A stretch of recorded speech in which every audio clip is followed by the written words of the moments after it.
Le petit chaperon rouge, le petit chaperon rouge. Il était une fois une petite fille de village, la plus éveillée qu'on eût su voir. Sa mère en était folle et sa mère grand plus folle encore. Cette bonne femme lui fit faire un petit chaperon rouge qui lui seyait si bien que partout on l'appelait le petit chaperon rouge. Un jour, sa mère ayant cuit et fait des galettes, lui dit « Va voir comment se porte ta mère grand, car on m'a dit qu'elle était malade. Porte-lui une galette et ce petit pot de beurre. » Le petit chaperon rouge partit aussitôt pour aller chez sa mère grand, qui demeurait dans un autre village. En passant dans un bois, il rencontra compère le loup, qui eut bien envie de la manger. Mais il n'osa à cause de quelques bûcherons qui étaient dans la forêt. Il lui demanda où elle allait. La pauvre enfant, qui ne savait pas qu'il était dangereux de s'arrêter à écouter un loup, lui dit « Je vais voir ma mère grand et lui porter une galette avec un petit pot de beurre que ma mère lui envoie. » « Demeure-t-elle bien loin ?» lui dit le loup. « Oh oui, » dit le petit chaperon rouge, « c'est par-delà le moulin que vous voyez tout là-bas à la première maison du village. » « Eh bien, » dit le loup, « je veux l'aller voir aussi. Je m'en vais par ce chemin-ci, et toi par ce chemin-là, et nous verrons à qui plus tôt il sera. » Le loup se mit à courir de toute sa force par le chemin qui était le plus court, et la petite fille s'en alla par le chemin le plus long, s'amusant à cueillir des noisettes, à courir après des papillons et à faire des bouquets de petites fleurs qu'elle rencontrait.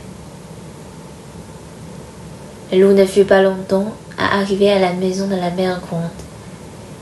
Il heurte « Toc toc !»« Qui est là ?»« C'est votre fille, le petit chaperon rouge, » dit le loup en contrefaisant sa voix, « qui vous apporte une galette et un petit pot de beurre que ma mère vous envoie. » La bonne mère grand, qui était dans son lit, à cause qu'il se trouvait un peu mal, lui cria « Tire la chevillette, la bobinette sera. » Le loup tira la chevillette et la porte s'ouvrit. Il se jeta sur la bonne femme et la dévora en moins de rien, car il y avait plus de 3 jours qu'il n'avait mangé. Ensuite il ferma la porte et s'alla coucher dans le lit de la mère grande, en attendant le petit chaperon rouge qui, quelque temps après, vint heurter à la porte. Toc toc. Qui est là? Le petit chaperon rouge, qui entendit la grosse voix du loup, eut peur d'abord, mais, croyant que sa mère grande était enrhumée, répondit « C'est votre fille, le petit chaperon rouge, qui vous apporte une galette et un petit pot de beurre que ma mère vous envoie. » Le loup lui cria en adoucissant un peu sa voix. « Tire la chevillette, la bobinette sera. » Le petit chaperon rouge tira la chevillette et la porte s'ouvrit. Le loup, la voyant entrer, lui dit en se cachant dans le lit, sous la couverture.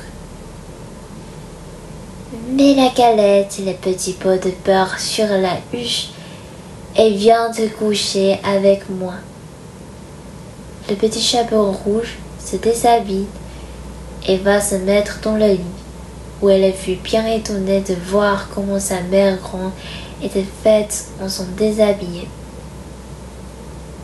Elle lui dit « Ma mère grande, que vous avez de grands bras. C'est pour mieux t'embrasser, ma fille. Ma mère grande, que vous avez de grandes jambes. C'est pour mieux courir, mon enfant. Ma mère grande, que vous avez de grandes oreilles. C'est pour mieux écouter, mon enfant. Ma mère grand, que vous avez de grands yeux. C'est pour mieux te voir, mon enfant. Ma mère grand, que vous avez de grandes dents. C'est pour te manger. Et, en disant ces mots, ce méchant loup se jeta sur le petit chapeau en rouge et la mangea.